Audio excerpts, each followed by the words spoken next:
Hey everyone, and welcome to Television from the Multiverse, the DC TV podcast from MailFuzz TV. I am Peter, and over on the other side of the screen is Connor.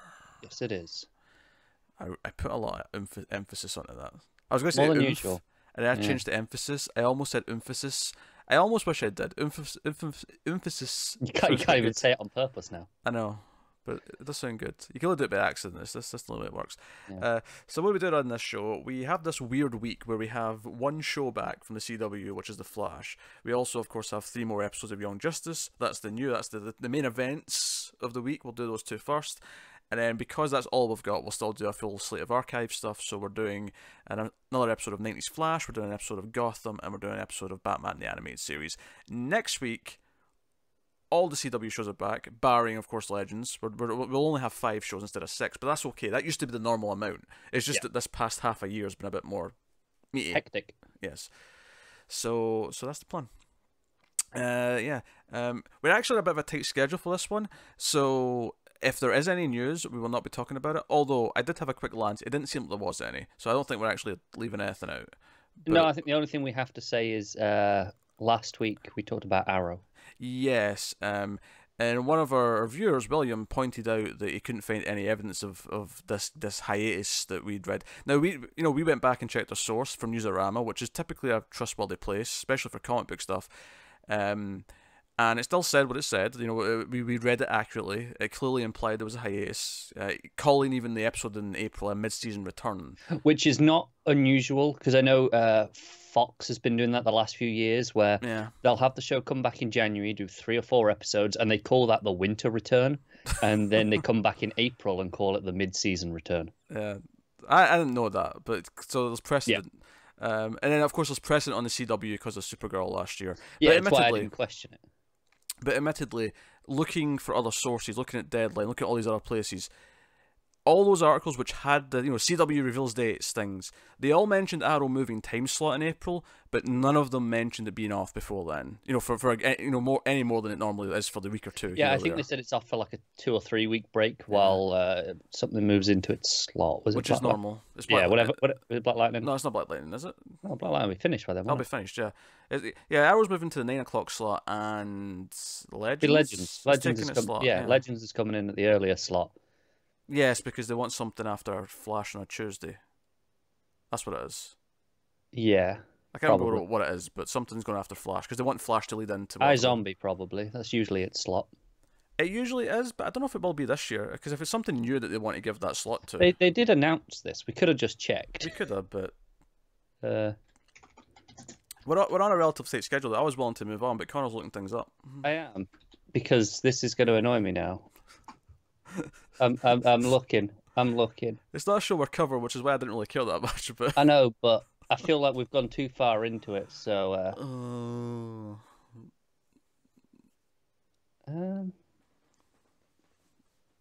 doesn't actually tell me on this article, which was annoying.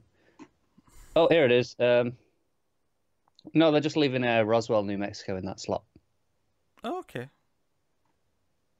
Wait, is that in that slot just now? Yeah, it must be, because obviously Legends is off. So good point. Yeah, that's a good point. Actually, yeah, Legends is off. Yeah. God, that's on instead of Legends. Oh, that hurts. Anyway, so that's a bit of a rebuttal. So if it ends up that there is a hiatus, then fair enough. Newsarama is right and everyone else is ignoring it. But it seems more likely that was incorrect and that Arrow's not taking a 3-month hiatus. Yeah.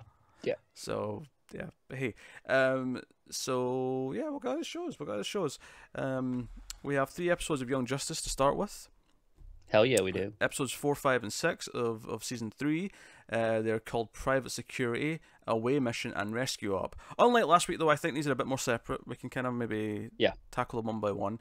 The first episode is delightful. It's delightful.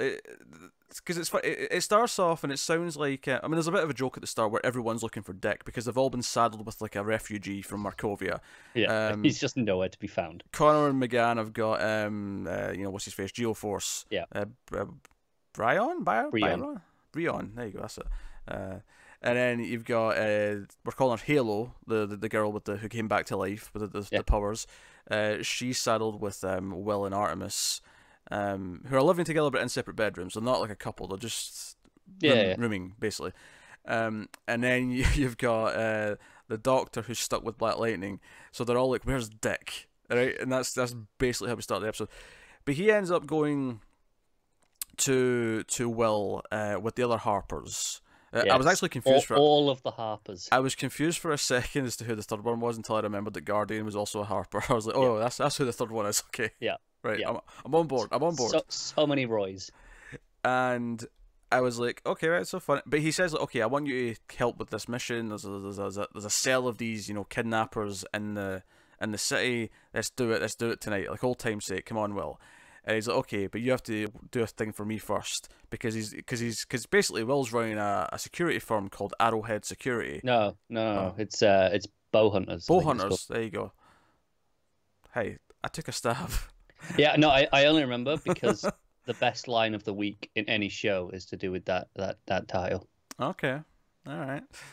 But so they have to fill in as security guards with him as they're moving their knockoff Google VR headsets. Yes. The good VR headsets, I believe they were called. And Brick and some cronies try and steal some of their headsets, in the trucks. And they realise a little bit too late because they're actually checking credentials and they're like, "Yeah, you're fine. Yeah, pass it on through." And then Will's like, sort of like, "They're not on the clipboard. The clipboard never lies." Yeah. So we get a fun car chase. Honestly, the real thing here is the conversation that happens. I mean, the action's fun, but I think this is a blast of an episode. But in terms of character meet, it's the conversation between it's the conversation as they're fighting Brick. Will and Dick are having this conversation, and Will's like, "You call me Wall, as in Wally, like just because I've got ginger hair. What you doing?" And it becomes this lecture about missing Wally, but also about how you're kind of skirting your responsibility when it comes to taking care of the people from Markovia. Like you're kind of formed a new team. You don't want to admit that you're a leader of a team again, and you don't want to admit responsibility for those people. And obviously, by the end, he agrees. You know what? I have to do better. I have to take care of these people. I can't just ignore them. Yeah. So that's the lesson. This is a pretty straightforward, but it was fun. There was this like superheroic theme that kicked in when they're walking in their uniforms. Yeah, that's the moment of maybe the moment of the week for me in everything. I can see it. Is when at the end that they've captured Brick and he goes, "Well, who the hell are you guys?" And it cuts to them stood there in the lineup, all in the security theme, security uniforms. That theme kicks in, and it just goes, "Bowhunter Security, always on point." It killed me. I don't know. It's just it played it with that theme and just so serious. This is great. And then you see them because actually them saving the actual thing at the end is just done off camera, and they're just standing there in a superhero lineup. It just doesn't matter. Yeah, whatever. There's a joke about William says, "Oh, I think we look better in the security uniforms." It's Will, obviously, and Dick's like, "No, we didn't. Shut up. We look better like this. It's fine." And then there's a subplot. There's a subplot of Zatanna seeing her father because once a year Naboo will let him take the helmet off and for 1 hour. For 1 hour, yeah, and spend some time with his daughter. And Artemis goes there and she takes Halo, and there's a little bit of Halo sort of learning things, and she has amnesia. She doesn't know who she is or where she came from or anything like that. And there's some fun little beats there. I like that she asks if you can't remember anything, why are you wearing the hijab, and she's like, "It just feels right." And she's like, "Oh, well, fair enough." Yeah. Some just nice little beats like that. But I did like the end. The ending to this was quite sweet though, because she's like, why are we here? Like we're not involved in this Zatanna thing. We're just sitting at the back. It feels like we're just intruding. Yeah. And then Zatanna's dad, Zatara has to leave, and Zatanna breaks down, and Artemis goes up and like hugs her, and then it cuts back to Halo, and she's like, "Oh, this is the part we're here for." It's the distraught aftermath that we're here for. It was really touching the whole thing. No, it was good. It was good. And there was a little bit of Black Lightning, the Doctor Chase or Jace. Jace, yeah. Yeah. Which was definitely the weakest part, but only just because it was the smallest and just kind of establishing where she is, and that's fine. All the jokes though about them all having these extra freeloaders that they're having to put up with. And I love that McGann's kind of mad at Connor. Also, he reminds me of you, but when you were younger, Connor. He's like, "Yeah, he reminds me of me too," and he's not happy about it. Yeah, because he's a hothead. But that was the first one. No, this was delightful. Good character beats. Honestly, I think them bringing up Dick missing Wally has me convinced that Wally's coming back. Quite possibly. He's in It the is Speed interesting Force. because see, I want to point out, as far as we know, there is no Speed Force in this universe. It has never once been mentioned.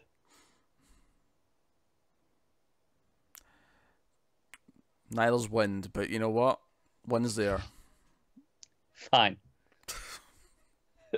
Someone's going to send me a clip of an episode where someone mentions the wind. Probably. Okay, it might have happened, but I don't remember it. No, but you'd remember Speed Force, and I know for a fact it hasn't been mentioned before. Well, that's how you introduce it. Because that's maybe. where he was. He comes out of the Speed Force, he's like, oh, I was in the Speed Force, and then Bart's like, Speed Force? What? Yeah, maybe. That's what they should do. They're going to have Speed Force. It's happening. It's happening. The episode 5 was called Away Mission, and this was, this started, it cut to New Genesis, and I'm like, oh, we're getting to New Genesis stuff, okay. And we have, what's this, Forager, the bug. Yeah. And we have Orion, and Orion kind of rips them off. Yeah, he's there demanding tribute, essentially. Yeah. It's basically, Seven Samurai. The bandits coming. It's like, right, give us your stuff. Come on, what's your haul? Yeah, but it was also they promised them like in returns. It was more of a trade, but then then the stuff they were giving them like vaporized. It was like, no, it was an illusion. Yeah. So it turned into that. So what's his name? Bear, right? Yes. Big dude. He comes to Connor for help. Connor can't go because he's going to look after Breon, but Miss Martian offers to go. And when Bear specifically says he wants human or Earthlings, Earthlings, and she's like, "Well, technically, I'm not. You know what? Never mind. I'll get into it." You'll have plenty of Earthlings, so she goes and recruits a bunch of the youngins. So we have Bart, we have Cass, we have what's his face, Static Shock, and a few others. I love that when the phone rang from Bart's like goes, "Hello, Megan." Mm-hmm. Well, we got a genuine Hello Megan in episode 6. We did, but that one already, I was like, "Oh, that's cool." Because I don't remember one in season 2. Did we got all of season 2 with Hello Megan? I think there was some in season 2 that were just a lot less. Okay. I definitely remember feeling that we were missing. So yeah, I appreciated the Hello Megan in episode 3 or 6 rather. But yeah, so they all go, and we basically discover that the person doing the illusion is actually a white Martian, and it turns out to be McGann's brother. Yeah. Was it McCran, I think the name was? Something like that. Yeah. It definitely was McKay something. I think it was McCran. And yeah, so we have a bit of a Martian fight. It establishes that she's got a younger brother who's a bit more of a con artist than a weasel. He uses his telepathy and things like that to... Yeah, he's convinced he's doing this for the good of Mars, though. Yes, he is. He thinks he's waging war against the Reds and the Greens for all they've done. And yeah. Obviously, McGann tries to talk him down, but it doesn't really prevail in any great way. To the point where he actually, because he's got 2 cronies, aliens, that are actually Earth metas that he's controlling, and he's like, they illusion them into like being this, and he ends up killing them before he runs. So it's actually kind of a dark moment. So that's the main plot of the 5th episode. But this was interesting because obviously we know we're dealing with Apocalypse, so it makes kind of sense that we're establishing New Genesis at some point. It's a nice way of introducing that side. I mean, obviously it's been a part in the past of the show in general. Like, we've had some new gods, we've had the Sphere, right? Yeah, Sphere. But this is kind of just like easing us into it for this season for what the story's going to be with whenever we get to it. Because it's going to be relevant when Apocalypse becomes full force, and I think this is a neat way of... we're introducing Forager, who's sticking around because he's in the next episode. They bring him back because he gets kind of disowned by the other bugs because he called in Bear for help, and they've all been tricked into hating the gods or the new gods. Yeah. So he's kind of ostracized. He comes back to Earth, and that's kind of it. That was the thing. What was the subplot in this one? I'm mixing the 3. This is the problem with watching 3 of them back to back. Yeah, I watched them these 2 back to back as well, so I'm trying to remember. What subplot? What happened in what episode? Yeah. And annoyingly, I'm trying to remember that's right. Dick and Co show up because he wants to try and help figure out what to do with the other two. Yes. They'll try to figure out her identity. They'll try to figure out Breon's powers. He's sort of testing a little bit of training. Yeah. Yeah. And They kind of bond a little bit. We learn that Halo has different modes, essentially. She'll turn into different colours, depending on which power she's unlocking. Like, her healing stops working when she turns into the other colour, but she then has a energy blast, which sends her flying. So she has at least 3 colours that I've noticed, I think, from these episodes. Yeah, there's a purple one, a yellow one, and a red one. Red is I think purple's the healing.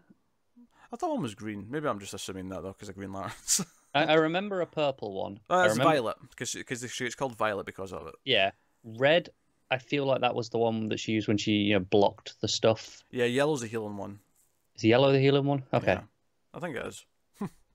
If it isn't, it doesn't really matter that much. We'll pick it up. Figure out in context. It's fine. But yeah, so I mean that was basically it. But again, it was Jace was calling and not getting paid attention to really. We also learned that Dick hacked into the boom tube system, so that the G crew can travel because they're not really part of the league. Did you hack the Watchtower? I may have hacked the Watchtower. Yes. Also, this may have been the episode. It may have been the episode before where Dick was to see Babs, and Dick Babs are totally a thing. No, it's in the last one. Is it in the last one? Was all that in the last one? Yeah. Well, regardless, I'm still pumped. Dick Babs. Not my favorite pairing, but it's still pretty good. Dick Babs the best. Well, if Dick Starfire was worth doing, then Starfire would be in the show. Oh wait, she isn't. She'll be coming next season. Yeah. Yes, but Dick and Babs will break up. No, they'll be married, but that's fine. Dick Babs forever. But I mean that scene was sweet though. In all seriousness, if we're moving on to Rescue Up, which was episode 6, the scenes with Dick and Babs were really fun. They were. Yeah. Good chemistry, good banter. Him trying to sneak up on her when she's using the VR headset, and her still flipping him. Yeah. But he's a professional acrobat. He meant for that to happen. Oh, of course he did. Yeah. The plot of the 6th episode. I'm saying third because it's the third one this week, but the 6th episode, Rescue Up, is that. So we said last week that they're doing Terra this year, right? Is that going to be this season? And sure enough, the opening of this certainly hints that Terra's there. It looks like Terra from a distance. We don't really get to see her though. It's just kind of mysterious, right? Helps Black Spider kill a dude, and I saw Black Spider. Oh yeah, this knockoff Spider-Man dude exists. I forgot about him. Yeah. Because no one thinks about Black Spider on a regular basis now, do they? No, I think he was. I remember in one of the DC animated movies. It was Assault on Arkham. Yeah, might have been. He had Giancarlo Esposito voicing him. Oh, okay. So it was pretty cool. Memorable enough in that sense. So, because of this, Dick shows up to the farmhouse, and they're kind of debating, okay, where do Forager, Halo, and Geoforce live? And the bioship becomes an RV essentially for them to live in. And there's some fun stuff here with the apples, and they kind of bond a little bit. Forager, I like a lot actually. I like his humor. Yeah. He's like, why? How do I speak your language? And McGann's like, well, I kind of just downloaded it into your brain. Yeah, but not pronouns because the bugs don't use pronouns. No, they just keep saying the name every single time. Yeah, in the most awkward way. But he's kind of funny. He's obviously not a robot, but he reminds me a lot of like a robot character that you'd get in some things where I get you. Yeah, he's got that kind of vibe to him. Yeah. But so Dick shows up and explains this assassination, and because the guy was killed with a rock, it's possible that another Terran style meta could have done it. Now, and I liked that the other members sort of also pose. So, Superboy says it could be someone with super strength who threw it, or Mega Man says telekinesis. Telekinesis. That could have been used. So I like that they acknowledge the other two obvious things that it could have been. Yeah. They say, look, this is a possibility. Yeah, but it's not the only thing.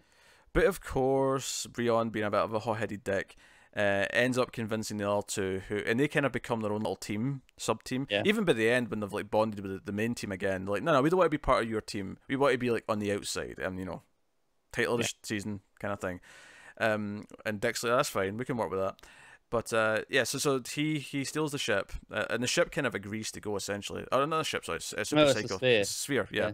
Super Psycho agrees to go, because it's the rest of the team who take the ship, the bioship. I really laughed at one of the things with the Super Psycho when it's taking them and he's like, oh, take us down, and it beeps its usual thing, And Brian goes, yeah, but quietly. And it beeps again, just really quietly. Yeah, no, that's good. So they go. So they think that it's the League of Shadows that have got them.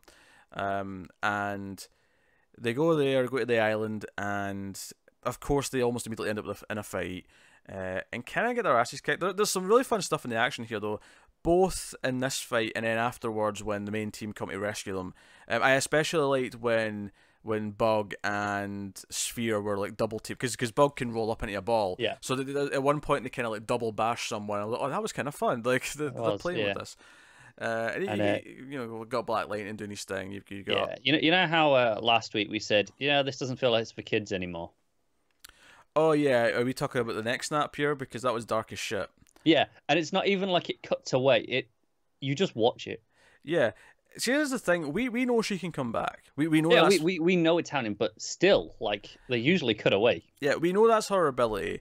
But Ra's al Ghul's got her in a headlock, and when it wasn't Raish, it was the sensei. Was it Sensei? Yeah. They've got similar beards, all right? They do, but Raish pops up after. You're right. No, you're right. You're right. And they call it Raish. They are the right way. That's Raz. Anyway, so yeah, Sensei dude's got her in a headlock, and when he realizes that she's got powers and that she's like powering up to do something, he's like, "Oh, none of that!" And he just snaps her neck, and her head twists right round, her body drops, and you see like Brion's reaction, and he's like, "This is all my fault. Yeah. I brought her here and I got her killed." And obviously she gets up eventually, and it's fine, but it's a really dark moment. Yeah, it is. It's like really, really dark, and I kind of appreciate that. So yeah. That is good. That is good. I like this one a lot. I mean, the season as a whole, I'm digging. I might have enjoyed Private Security the most out of these three. Yeah, me too. I do like some of the stuff in this one though, where the main team comes at the end. They talk to Raish, and it's like, look, him, it's like, hey, would the detective really be pleased with what you're doing here? Mm. And that he's no longer with the light or with the League of Shadows. Yeah. I actually laughed a lot at Artemis saying, "Is it my father who's in charge now? Oh, it's my sister." Is it my sister? And Raish is just like, "Shut up." Hey, she may be right. You don't know. Actually, and then we also see what looked like Talia with a baby. I'll just point that out. And what I'm pretty sure is Jason. Oh yeah. Because there's like a masked person behind him. It just says Raz. Grayson, and Raish goes, "Oh, memory's starting to come back." Yeah, we've not had Jason on this, have we? No. Before we went straight to Tim. We went straight to Tim, but we did have a 5-year jump. Yeah, that was a 5-year gap, so that could have easily happened in that 5-year period. Yeah. Are we doing Red Hood this year? Jesus. I think we might be based on this, and also, like I said, Red Hood, and then we're setting up Damien for a future season. Yeah, which implies to me there's going to be a 10-year jump for season 4. Well, not necessarily. It could be 5 years. It could be set in a long run. Oh, sure, yeah. It could be a 5-year jump to season 4 and then a 5-year jump to season 5. Which is funny, though, because by that point, Dick's going to be like 35. That reminds me of one of my favourite moments of this episode, is when they're going off to get the kids. It's like, well, where would they go? It's the one place we specifically told them not to go. And McGann's like, yeah, that sounds familiar, doesn't it? He's like, what are you on about? Cadmus? Oh, okay, fine. God damn it, I hate being the grown-up. Yeah, there's basically a lot of stuff in these episodes with Dick kind of being like, damn it, why am I the authority figure? I hate this. Yeah. I was the young rebellious one. Now I'm the guy in charge. Yeah. Suits him. Yeah, so, I mean, yeah, because if we actually skip, even if it's over 2 seasons, if we skip 10 years to get to Damien, like at Damien age, right? Dick, I mean, he was a teenager in season 1. We had a 5-year jump. Let's say he was 20 in season 2, so he's 22 now. Yeah, I mean, sure. So he'd be 32. Yeah, we're looking about 30 to 35 in total. Yeah. Which is fine, but it means Batman's maybe by like that 50. point he's taken over the Batmantle. Hey, if they want to go down that route, I'll take it. I'll take. I would not be surprised to see something along those lines happen on this show. I mean, they transitioned Robin, and they're now implying there was a Robin in between them, and they've set up what the 4th Robin's going to be. So them actually go down the path of Dick becomes Batman. And they've got Aqualad become Aquaman. And if they want Dick to have like Damien be his Robin, yeah, I'm like 1000% okay with this. Why not? I'll take it. Because Dick and Damien is a great pairing. It's the best pairing. It is. It might be. I'm trying to think if there's any like duos that I like more than Dick and Damian together. Not in terms of the Batman and Robin pairings, that's for sure. No, Because not I think in terms of that, like yeah. I like Tim more as a Robin in general. But as a pair, Dick and Damian are a great Batman and Robin. Yeah. So, you know. But hey, no, solid episodes. And again, the history and the continuity is all there. Like McGann using like, all the photos of her past to try and convince her brother was great. Yeah. Which mention Halo. They discover who she actually was. She was from Karak. She was working in the palace, but she doesn't really want to accept that identity. She's like, no, that's not. Yeah. That's how we end the episode. Yeah. She basically remembers all these awful things that happened to her, and she's like, no, I'm Violet. That's my name now. Because I liked a little conversation with her and Brienne where she's like, oh, I need a real name. Like, you can call me Halo in the field, but I need a secret identity. And she's like, I think I'll be Violet because you called me that, and it was nice. And then Brienne's like, okay, Violet. No, not here. This is in the field. This is Halo time. Yeah. And he's like, fine, Halo.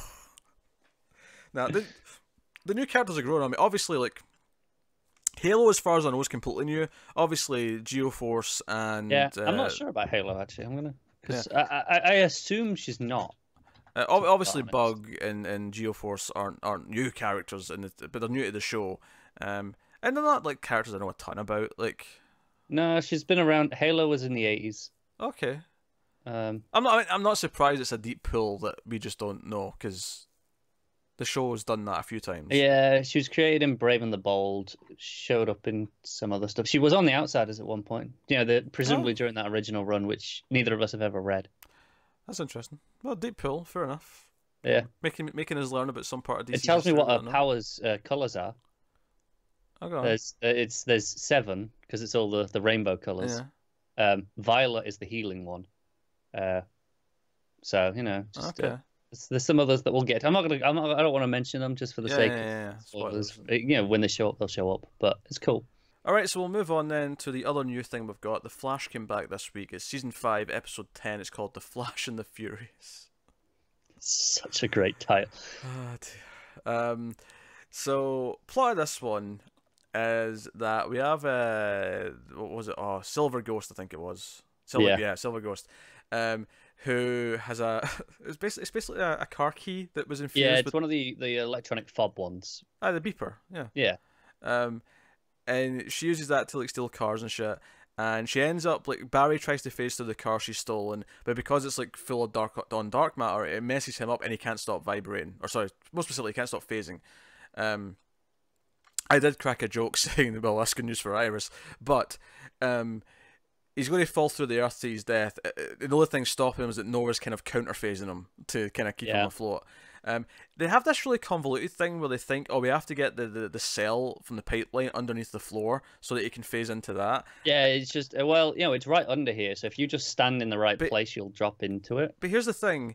Nora already had to walk him all the way here, so why not just walk him round to where the cell is anyway? Like downstairs. Yes. Yeah. We came up with like 3 solutions to this. And we also said, what about the cuff dampeners? You know, dampener cuffs that they put on metahumans. What about those? Like, we came up with a few that were like, yeah, this was weird. Like, this is why are you doing this? Just take him to the cell. I actually like it in concept. It's just there's just too many ways they could have done it instead. But yeah, so that's the thing. So Nora's kind of the sole hero. She has to be on her own, and of course it's about Nora learning a lesson because we start the episode with her in the future with Eobard. And she's like, you killed, you know, my grandmother, and you're evil, and I can't trust you. He is really hamming it up. Yeah, this is maybe some of the worst acting that he's ever done on the show. He is hamming it up. I don't know what's going on.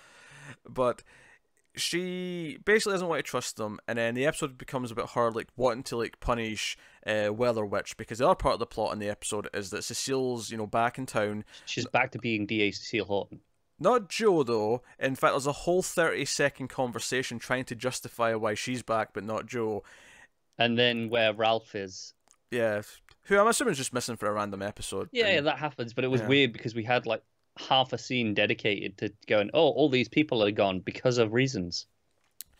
But basically, Nora's like out for blood. And she's like, no, she deserves no mercy. She's a criminal. She deserves to be punished. Like she's, you know, and this is obviously because she feels mad about Eobard and she's blah blah blah. So the lesson has to be that, you know, people can change. Some people can actually grow. And I was actually thinking early on that, you know, if Barry and Iris were going to convince her that, no, people can change, and because one of the things is that Weather Witch does actually feel remorseful for what she did, and Cecile can kind of, like, you know, she's still got the telepathy kind of kicking in here or there, and she can sense that while she's like trying to like get her the max sentence, and then she kind of starts to tone it down, and just sort of gradually goes, you know what, it shouldn't actually hurt anyone. So and Nora's like, no, screw this. So there was some amusement to be had, because this wasn't a great episode, but there was some fun here or there. Best line of the episode is one of the debate scenes in the Star Labs when, like, they're all talking about what's going on. At one point, Barry's still in the cell, and he's there for like the whole episode, basically, which I appreciate, because they kind of stuck to what the premise was. At one point, he's on the screen, it just turns on, and he says, "Hey guys, can someone bring me some food?" As if he's been in there without anything since they put him in. Yeah. What about all the rest of you prisoners in that little jail cell there down there? Hey, Barry? That happens off screen. They bring them food. Yeah, but why would they bring everyone else food, but not Barry? They've just forgotten, because Barry was down there. He's got the faster metabolism, though, so he needs food quicker. So no, it's just bullshit. And I know they bring them food because they established they've got like a little exchange thing to give them stuff, because that's how... Yeah, no, I'm sure they do, but I'm just saying, like, why wouldn't you just do Barry when you do everyone else? Because they don't keep anyone else there anymore. Oh, they don't, do they? They've established that Ironhead's just got like a meta-human wing now and stuff. Yeah. And if not them, Argus has got them, so... No, that's fair. Yeah. So the lesson... So I thought what was going to happen is that Barry and Iris were going to convince that people can change, people can become remorseful and turn over a new leaf, you know. Barry, when Nora talks to him about it, brings up Snart and how, you know, he's actually not that bad a guy, you know, he's a legend. He went out a hero. After he's been reading Mick's book, because... just casually, one of the characters says, "Oh, the Legends dropped off a book. Here, read this," and it's Mick's novel, and Barry's like really into it. I love that the joke that he's writing novels is extended. It's extended to the little shows. I'm so into that. I'm okay with that. Basically, anytime Legends has an impact on the other shows, it's always for the better, because it has given us Bebo. Yeah, Bebo's been in both Supergirl and Arrow now. Yeah. And Flash is getting a Bebo appearance. This is not enough. Ilham. So yeah, like I said, what I thought was going to happen is that we're going to convince Nora that people can change, and that was going to make her want to go and give Eobard a chance, despite what he's done. And then when they find out that she's been working with Eobard later in the season, I thought, like, we didn't mean Eobard. Yeah, this will be a facepalm moment. Oh, we didn't mean Eobard. But here's the thing: when Nora goes to talk to Barry about this for advice, and she's like, "Oh, do you believe people can change?" And she even says, "What about Eobard Thawne?" She brings him up, and Barry, you know, he can't come back on this because he actually says, "So, you know, it doesn't seem likely, but even Eobard Thawne, maybe it's not, you know, as a hero, you have to believe that anyone can become better and change." Yeah, and I'm like, this is all on him now. Yeah, like, you know, when she reveals this and she's like, "You told me that even he could change," like, he can't say shit to her. He can't be mad. Yeah, well, it's his own fault. Yeah, as usual, Barry has ruined everything for himself. But Barry's, you know, taking another loss. Yeah, not enough Cicada in this episode. 3 out of 10. I kid. I thought this episode was middle of the road, basically, overall. Like, there was some moments I liked, there was some jokes I liked, of course, like I usually do. There was some beats I kind of liked. Do you know what was really weird that I thought didn't land at all? The Cisco plot. Yeah. I think this was easily the worst part of the episode, is that for some reason Cisco, because he's analysing the dark matter shards that were in Barry, he basically gets onto the idea that he can maybe make a cure for metas to, like, make them human, like normal again, and he seems really enthusiastic about it, and it becomes clear that because he even starts about, "Oh, it was nice not being Vibe for a while, it was nice that, you know, I couldn't use my powers for a while," and he's like, "Oh, I want to be normal, I have a wife and I want to have kids," and I do like that at least Caitlin addresses the fact that, hey, Barry's got a wife and a kid, and he's like, you know, the Flash. Yeah. Do you know what was also quite interesting concept here is Cisco's like, "Oh, it's nice not having my powers and not having to do anything," but because that's all just happened over the Christmas break, we've not actually seen any of that. No, there was a couple of episodes where he couldn't use his powers. No, because he had them in general, didn't he? He was lying low. Right, he was lying low from Cicada. He had his hand bandaged for a while. Like what they're talking about, this period of time started before we went on Christmas break. Okay. Because he had that bandage ever since I think he faked his death, maybe. Yeah, maybe. I can't remember when he got those bandages, but because that was the whole thing, they were taking the bandages off. They were, but he definitely vibed after that, didn't he? Like he vibed in Elseworlds. No, he did a couple of times. He did, but I think it hurt to use his powers, so he was avoiding it. And Elseworlds is weird though, because reality changed and he wasn't like injured. Fair enough. I'll give you that. I mean, his reality didn't change at first though, when he was vibing. No, but the later, I'm thinking, when he was the mob boss and he was vibing. Yeah, no, I'm thinking when he vibed Gotham and they drew the picture. Oh, true. Yeah. Like that, he was normal then. But it's not the bandage though. I think it was hurting him to do it. Yeah, that's fair. I mean, you can debate like how much he actually hasn't been using his powers, because it's a fair point. But it doesn't feel that significantly less. The period of time they're talking about started. Okay, fair episodes and episodes ago. Yeah, okay. How much of it actually lines up with what they're saying is another thing. My big thing though here is that this came out of nowhere to me. This idea that Cisco is longing to be a normal person again has literally never even been hinted at. No. All of a sudden, he just cares about this. And Caitlin, the one who would make more sense to want, and I guess that, I mean, I kind of like this in an ironic way, that she's actually come to accept Killer Frost and likes Killer Frost. So it's interesting that she's doing that. But she basically agrees to help him work on a cure, but there's like, no, but this is not a forced thing on anyone. This is a choice for everyone. Yeah, sure, it'll stay that way. And yeah, I'm sure that's how these stories always go. I'm sure no one will abuse it when they steal it and get a hold of it and like, oh, we can. No, they're definitely not going to consider using it on Eobard. Very possible. So, yeah, I mean that was the weakest part of the episode for sure. I think. Oh, I've got it. I know. You know how they always find an excuse to have Barry gone over the summer? Yeah. He gets hit with this cure at the end of the season. It's like, well, I've got no powers. Someone else had better do something over the summer. I can see that. And then it'll be back to normal 3 episodes into next season. Yeah, maybe that's how they'll. I mean, I hope they don't. I mean, because credit to them, they didn't do it at the end of last season. They didn't depower him or make him go away. They didn't, so we can't go 2 in a row. No, we can. We absolutely can. Flash writers, we can. Don't do it. So I don't know where it's going. So far, it just landed with a thud. It was just kind of like, and it feels disingenuous to what they've actually set up. Yeah, and I know this isn't the fault of the show, but I'm bored of this story, in general. Because I see this so much. This we'll do a cure for powers or mutants. Whatever. Take your pick of whatever, whichever property it's in. Everything does it, and I'm bored of it. And Flash is going to have to go above and beyond to make it interesting. Yeah. And I don't see that happening. Yeah.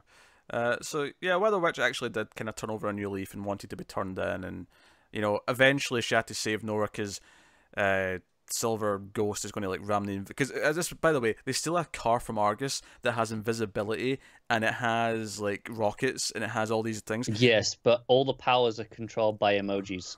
Yes, it's got a tablet inside it and literally it feels like the interface was made for a 5-year-old because it's all these big smiley faces that have got pictures of what it does, and this is how they turn on. And I'm like, why did Argus make this the control scheme? I don't understand. Are there agent idiots? John, I would say so that it's accessible enough that anyone can just get in and use it, like Silver Ghost clearly does, and it seems to immediately know what everything is. But how the hell are people interpreting these emojis? Maybe this is just us being out of touch with emoji speak. No, because they're not even like real emojis. They're like specific things that mean what the car does. Like you can tell me that she knows what to do because they're fairly self-descriptive. Right? See if it was a list of things like on a touchscreen. Yeah. Right. One was just invisibility. One was whatever. Yeah, I can buy that. But this was like these big cartoony emojis. I don't understand why Argus, this high-tech government, military, institution, built this fancy car that has all this tech and could decide to control it with emojis. Yeah. All I'm saying is I preferred the Lamborghini, which was a pretty funny exit for Barry from the courtroom. Oh yeah, because he's going to leave, and Cecile's like, "No, you don't get to go, Barry. You're the CSI." But it's a Lamborghini, and runs off. That was pretty. I don't even care about cars, but that was pretty funny. So Weather Witch actually saves Nora, and her and Nora, kind of bond a little bit, and there you go. So I feel like Willow Mitch might pop up at some point as a guest at some point. They are very much playing her as Nora's snart, aren't they? Like, she's probably going to do some shady things, but she's not. I think Barry literally has that line at one point. He's like, "Oh, you found your snart." Yeah, he might do. Yeah. I was probably getting drunk by that point, though. Yeah, you're getting drunk by that point. I don't think it was a bad episode. It was just kind of like a middle of the road one. There was stuff that landed with a thud. There was some stuff that was kind of entertaining, jokes that were funny. Like one of the drinking rules, because we watched this together, and Connor was. I mean, this wasn't the heavy drunk one. Gotham was the heavy drunk show. That was after this. Yeah, I'm at the point with Flash where I'm like, do you know what? This might be more enjoyable if I'm drunk. But one of the drinking rules is that when Nora has learned a lesson from her parents by the end of the episode, you have to drink, because that seems to be a consistent thing this season. And it's better than what Ralph was going through last year when it was the same thing every episode, because at least this season with Nora, different lessons. It's a different lesson each time. It's a bit repetitive that it keeps being Nora is too headstrong, she has to learn to slow down, or Nora is too vindictive with the criminals, she has to learn to have compassion. Nora is too this, she's too that. It's always this season is how to be a hero 101. Yeah, Nora's always two of something, and then Barry and Iris have to rein her in. That has been the thing, but at least it's been something different, even if it has been kind of repetitive in its structure. Yeah. Which makes it better than when Ralph and Barry were having those fights like every episode last year. But hey, but that was it. Only other thing I mentioned is that HR's trying to decipher the language that Nora's been using, and goes to Gideon at the end to try and get some information on Nora. But Nora has deleted all of her history from Gideon. So it's shady. Suspicious. And of course, Nora goes back to the future and basically agrees to work with Eobard, and we find out one more detail to imply why he might be willing to do something different for a change, is that he's actually got an hour left to live. He's dying. There's a countdown clock. Yeah, it was so specific. I'm assuming this is an execution because it's counting down to the second. Very possibly, yeah. Because at first when he's talking about it, it sounds like he's ill. I think that's why I said he was dying, but you're probably right. It's probably an execution. But yeah. But so every time she goes to see him, she's going back to the same hour, just like a minute later each time. She's definitely breaking him out. So basically, what's happened is that the scene at the start of the episode, she leaves, but for Eobard, it's like 30 seconds later she shows back up again at the end of the episode. Yeah. That's basically I hope they play with that for a little bit, and that he's where we get these scenes for a good 6-7 episodes where. That hour clock to countdown is just going down a little bit. What I think would be really interesting is they get to the end of the hour, but there's still something she needs to know. So she has to go back to before she first visited, assuming that she can go as soon as he went into the cell, right? And it's like, but then so on her side, she's had all this history with him. There's relatively speaking, and he's got nothing. But it'll make a nice twist on the relationship that's typically between Thorne and Barry. Yeah. She's the one who's like dancing around time-wise. Yeah. But yeah. So it was an okay episode. It wasn't particularly good. It wasn't particularly bad. There was some rough stuff. There was some okay dull, stuff. Really, wasn't it? Yeah, it was a bit dull. It didn't live up to the title. No.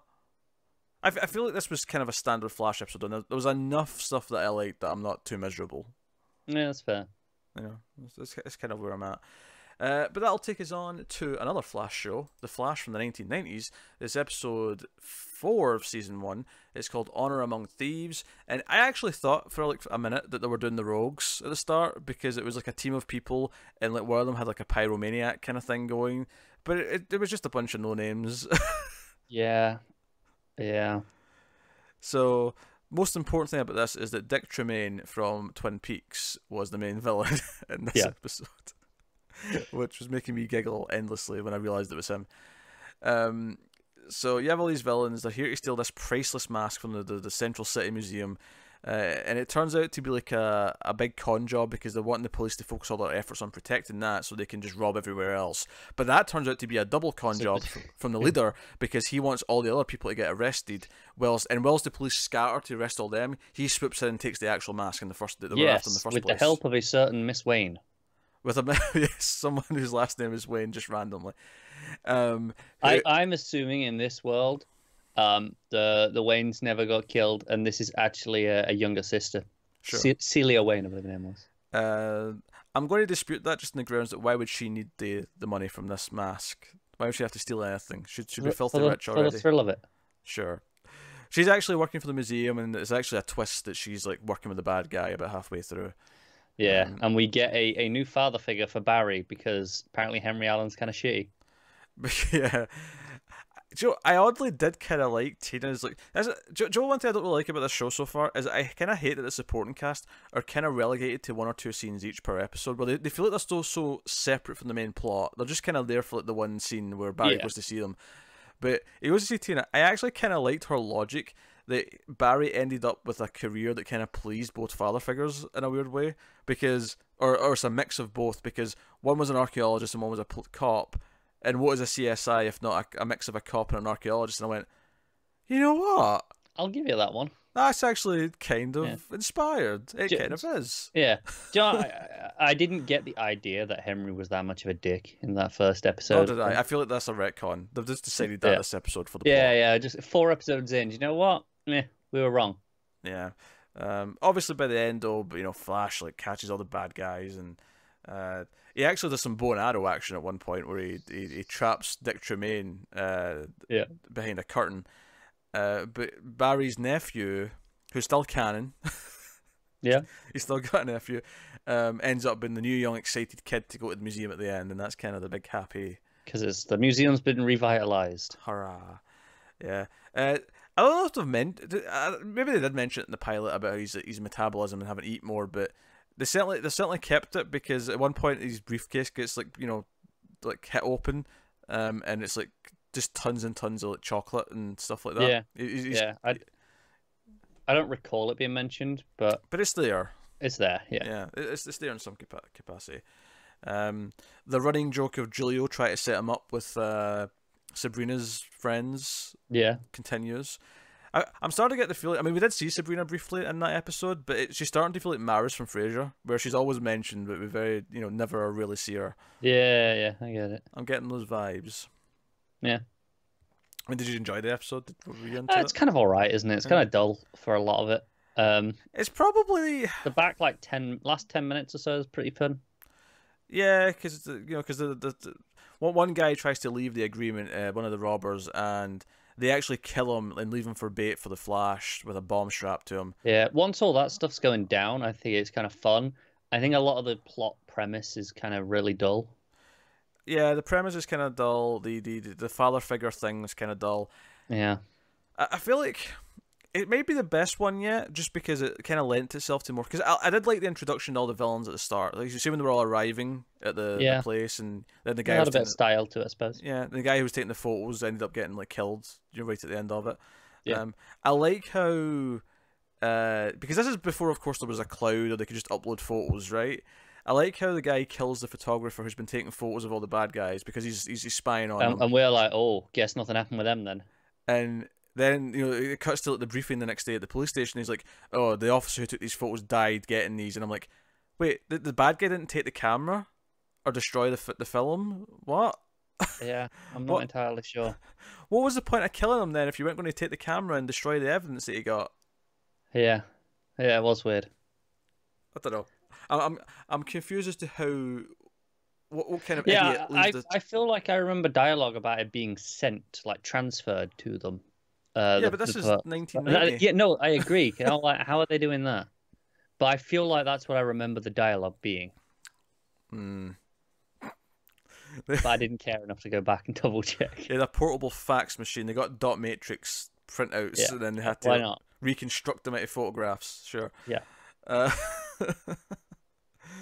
I love the idea that there's people who are like 18, right, who were born in like 2001, and we're cracking all these jokes about how all these things are impossible because it's 1990, and they're like, wait, what was this time period before you could just send things like this?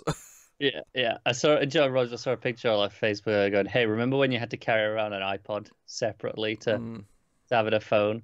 Because and there's all these young people commenting going, yeah, that just seems stupid. I'm like, hey, I remember carrying around a Walkman.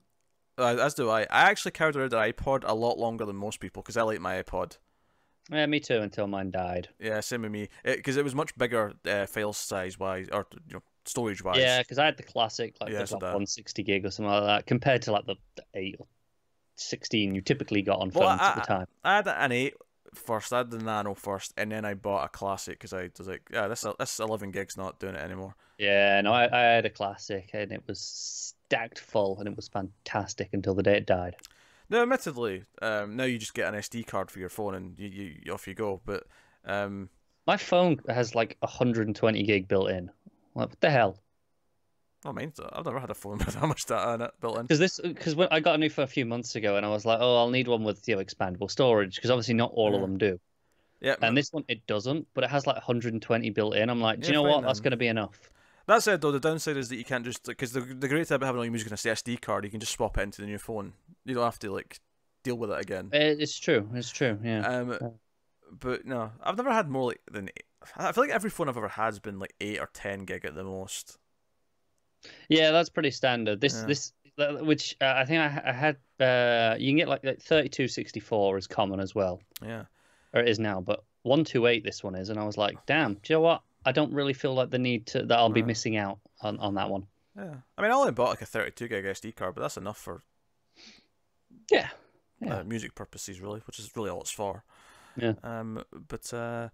Yeah, I love how talking about a 90s show got us down how technology's changed in the last 18 years. It was just I had this realization that at the end of the year there's going to be adults who were born after 9/11, and that was just like, oh jeez. Holy shit, there is. Well, once we get to September 12th.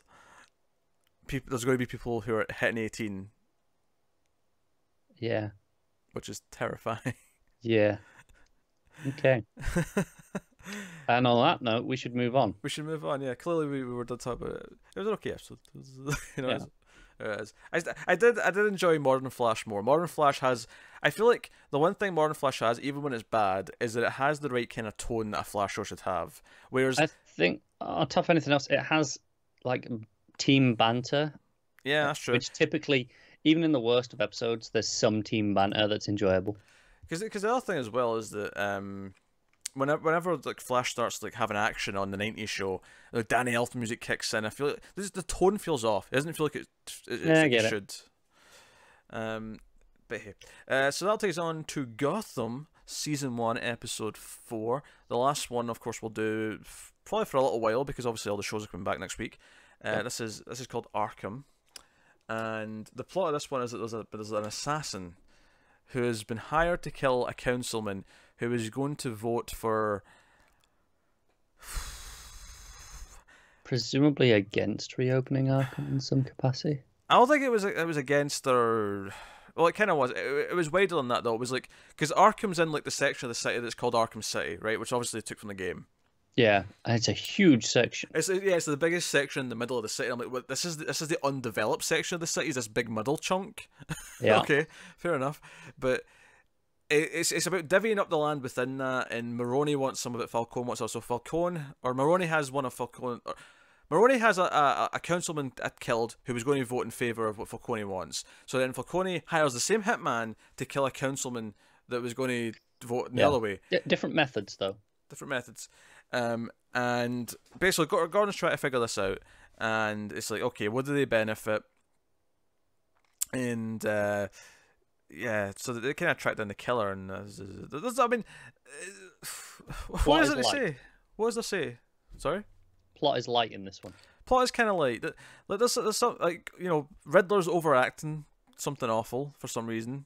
He's got a really awkward, toothless smile where he just kind of goes... Yes. Like that, with his gums and his lips. He holds it for a long damn time as well. He does. As per usual, I enjoyed some Bullock stuff. There's a scene where Bullock's interrogating a guy, and they're convinced that he killed them. Killed the guy at the start of the episode. And he's like, oh, we've got witnesses, I know you did it. And I'm like, no, you don't. you don't have anything. Classic Bullock. But he's just screaming at him, hoping that he'll just sort of admit to it. And that'll be the end of it. Because Bullock doesn't care if he's right or not. He just wants it to go, yeah, that'll do. No, he really doesn't, yeah. I mean, those scenes where they kind of track the guy down. It turns out the guy's got an alias. He's killed this guy 5 years ago, and he's been using his name for a while. Yeah. And that's kind of it. Fish is still overacting, even worse than Riddler. Yeah, Fish is actually recruiting a singer to pimp out to Falcone so that Falcone has, or I keep saying Falcone because a lot of the characters say it that way. I prefer Falcone, which, to be fair, one character says it that way in this show. Only one of them, though. Yeah. It's something I pointed out in the Flash that they all said Eobard this week, but in the past they've said Eobard as well. Like it kind of goes back and forth. Nah, so I prefer Falcone, and one or two characters say it this way in this show, but a lot So of them you feel justified enough because at least someone does. Yeah, but I've always said Falcone. I've always said Falcone in the past. But yeah, so she's basically trying to plant a new girlfriend to Falcone, so she has some power and can use that against him in some way.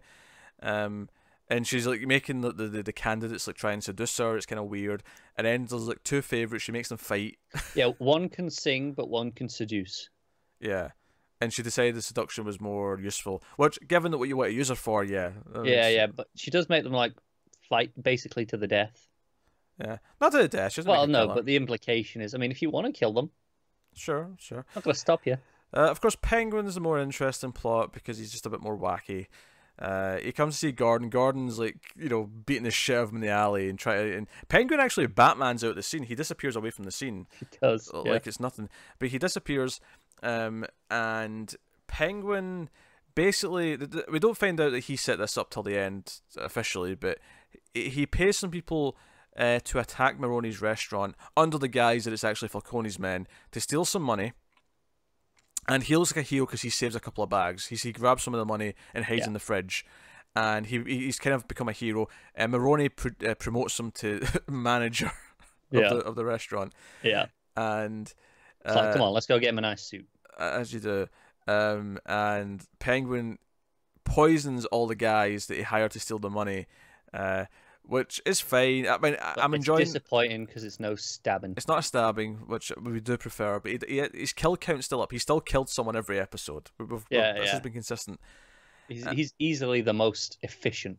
So now he's got all the money, and he's making his power plays. He's trying to convince Gordon that he can now be his voice in the inside kind of thing.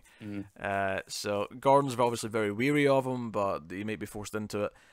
Other than that, Barbara's confronting Gordon. I thought we were done with this last week, but Barbara's confronting Gordon about Cobblepot. Who's Oswald Cobblepot? And he's like, oh, for God's sake, Barbara. And he refuses to tell her, so she gets in a huff and leaves by the end of the episode. If only that was it. She gives him an ultimatum. She's like, oh, you either let me in or you let me go. And he's just like, I can't tell you. And she's like, And yeah. And she leaves, even though this is clearly her place. This was in the police station.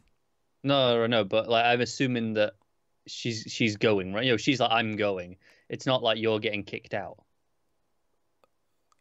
I mean, we'll wait and see what happens. I mean, I'm not. I mean, fair enough. It was just the way she said it to me was like, I'm leaving, right? Not you're going. There's a difference.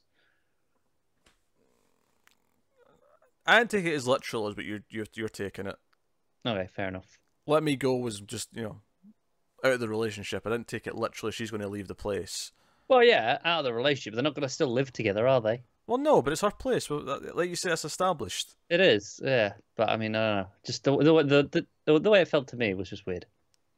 You were blind drunk at this point, though, so I don't know how. Yeah, I can't be trusted. Clearly. Yeah. So that was that. And then just to wrap around back to the assassin thing, the actual main plot of the episode is that eventually the next target they figure out is going to be the mayor. So they're kind of like protecting the mayor. The assassin shows up, and there's a bit of a fight with both Gordon and Bullock fighting the assassin, and eventually he gets gunned down, and that's basically it. Yeah, cops did a pretty good job at killing people too, to be fair. Yeah. And then the mayor announces the decision about the Arkham City area, and it basically ends up in a weird compromise where Maroni does get some of the land to build a waste disposal or something like that. That was, can't remember what that word was. Sounds familiar. But he also gets Arkham, and Arkham stays there. Yes. And then Falcone gets the rest. But Fish is happy about this because this is going to piss off Falcone. So yeah. Fish is easily pleased. She's easily angered too, but it's up and down with her. You never know. She is all over the place. You never know. I mean, I guess this was the best episode. Maybe? Yeah, but it was also like probably the most boring episode. That's the problem, is that this one gravitated towards the middle, therefore it is the least interesting to talk about, but it is probably objectively the least offensive and stupid. I mean, it didn't have Balloon Man for a start. Well, that's your first big plus, absolutely. The Hitman was all right with the little eye dagger. It's fine. He was kind of generic TV, but he was fine. He wasn't like offensively bad or stupid or anything like that. So it is what it is. That's Gotham. Which is on to our final thing this week, which is an episode of Batman the Animated Series.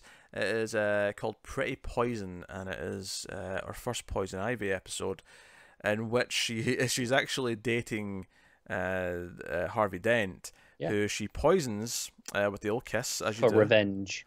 For revenge. We actually get a flashback at the start when Harvey just became the DA, and him and Bruce are kind of there at this ceremony to break ground because they're building a new prison. Was it a prison? There you go. Yeah. And this actually led to a flower going extinct, because this was one of the few places on Earth where this flower grew. So Ivy's wanting revenge for this. So she kisses Harvey. He keels over, and Batman spends the rest of the episode essentially trying to like find the cure, which isn't possible because the thing's extinct. But when he eventually like figures out it's Ivy, he goes there. Plants attack him, fighting happens. It's kind of cool. It's typical kind of Batman and Ivy stuff. Honestly, my favorite part of this episode may actually be the opening few minutes where Harvey Dent's describing, because Bruce is meant to be meeting her for the first time at dinner because it's Harvey's girlfriend, and he's describing what Bruce is like. Oh, he's not that active. He's always at business, and it'll cut to like him as Batman chasing like a escaped convict, and it's like every time it cuts to Batman, it's an ironic jump because of what Harvey just said about Bruce. So it was kind of a fun opening, and that was probably my favorite part of the episode. Because this might be sacrilege to some people, but Poison Ivy's an okay villain. I don't love her. She's fine. Yeah, you're awful. For some reason, everyone loves Poison Ivy and ranks her amongst the best Batman villains. I've never understood it. I think she's okay, but she's not on my list of favourites. Like I said, you're wrong. She's up there. And also, this is probably my favourite Ivy design. Oh, sure. Yeah. I love this design. In terms of the costume, I think it's fantastic.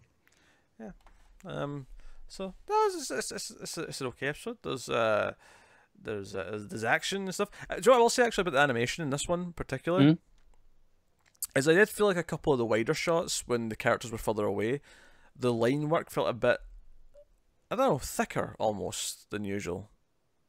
Okay. It was just a couple of, when everyone back in close, it was fine. It looked like Batman the Animated Series.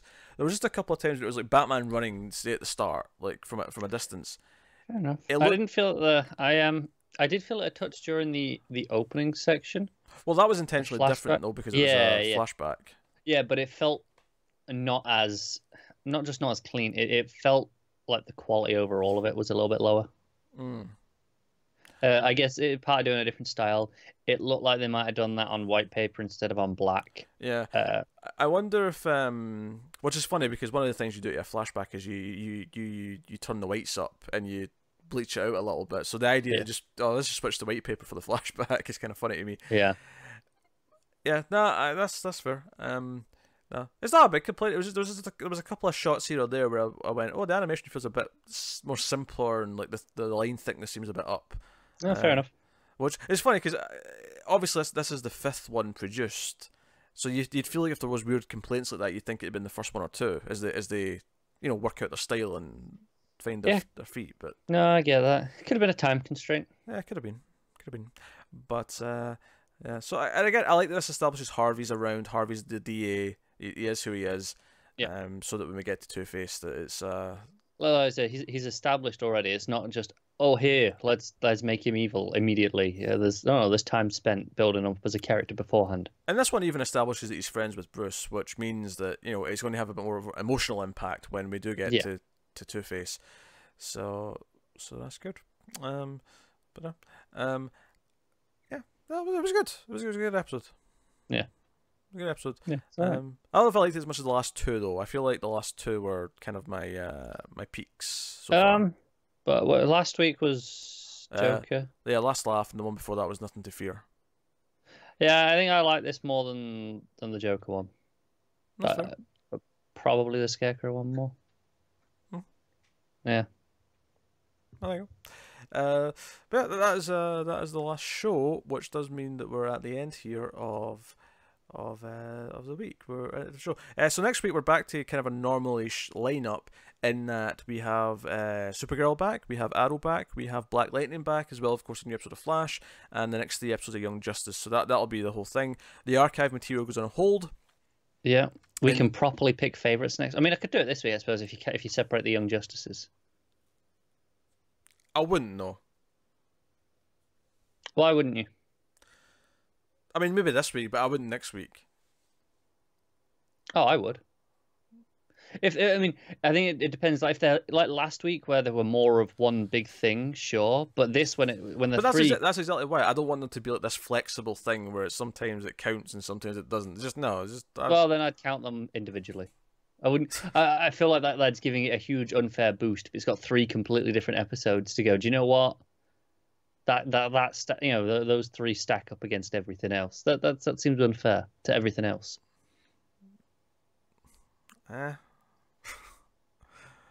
We're doing them individually. You can. No. We can. If when it comes to talking about at the end of the year when we do best episodes and we look back and go, was Young Justice, were any of those? We're gonna do individual episodes. We're not gonna go, well then we should for this as well. Yeah, but we're being presented with them in blocks of 3. Doesn't matter. They're still individual episodes. You can pick one. They all blur together. It's fine. God's sake, you're the worst. The viewers will insist upon it. Insist upon it, viewers. Don't insist upon it. Tell the ginger he's wrong. You love doing that. It's everyone's favourite pastime. What's the most liked comment typically is the one that says the ginger's incorrect, or this is true, but in this case, clearly I'm right, because clearly episode 4 of Young Justice is the best episode of the 3, and it's obvious that is separate, so it should be given that right. I don't necessarily disagree. I'm just, I don't feel this strongly about it. You're really impassioned about this for some reason. I am, because I feel like you're just twisting things now for your own gain of not having to think. Oh dear. See, you think it's an advantage being lumped together. I actually don't. I think it's more of an advantage counting them separately, because if you count them separately, then they've got 3 chances.